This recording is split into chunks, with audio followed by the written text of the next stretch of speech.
आदरणीय निर्णायक मंडल, उपस्थित अतिथिगण और मेरे साथियों, आज मैं यहाँ बोलने के लिए खड़ा तो हुआ हूँ, लेकिन मेरा शब्द शब्द भारी है।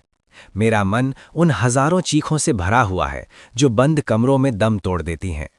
आज हम चांद पर पहुंचने की बातें करते हैं, हम आधुनिक होने का ढोंग करते हैं, लेकिन हकीकत यह है कि आज भी हमारा समाज बेटी को एक आशीर्वाद नहीं बल्कि एक बोझ की तराजू में तौलता है। एक पिता का दर्द। सोचिए उस पिता के बारे में जिसने अपनी पूरी उम्र की जमा पूंजी तिनका तिनका करके इसलिए जोड़ी कि उसकी लाडली के सिर पर सेहरा सजेगा।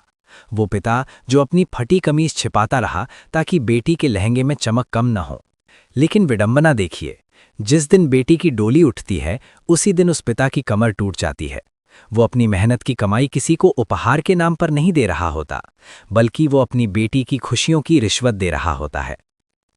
कितनी शर्म की बात है कि आज के इस पढ़े लिखे समाज में लड़कों की बोलियां लगती हैं। डॉक्टर का रेट अलग है, इंजीनियर का अलग और सरकारी बाबू का अलग। क्या शिक्षा का यही मकसद था कि हम अपनी डिग्री का इस्तेमाल अपनी कीमत बढ़ाने के लिए करें? सोचिए, जिस घर में लक्ष्मी का स्वागत होना चाहिए वहां सामान की लिस्ट पहले पहुंच जाती है।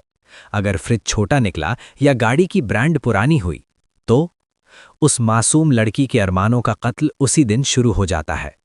दहेज सिर्फ पैसों का लेन देन नहीं है, ये उन अनगिनत बेटियों के खून के धब्बे हैं जिन्हें चूल्हे की आग में झोंक दिया गया।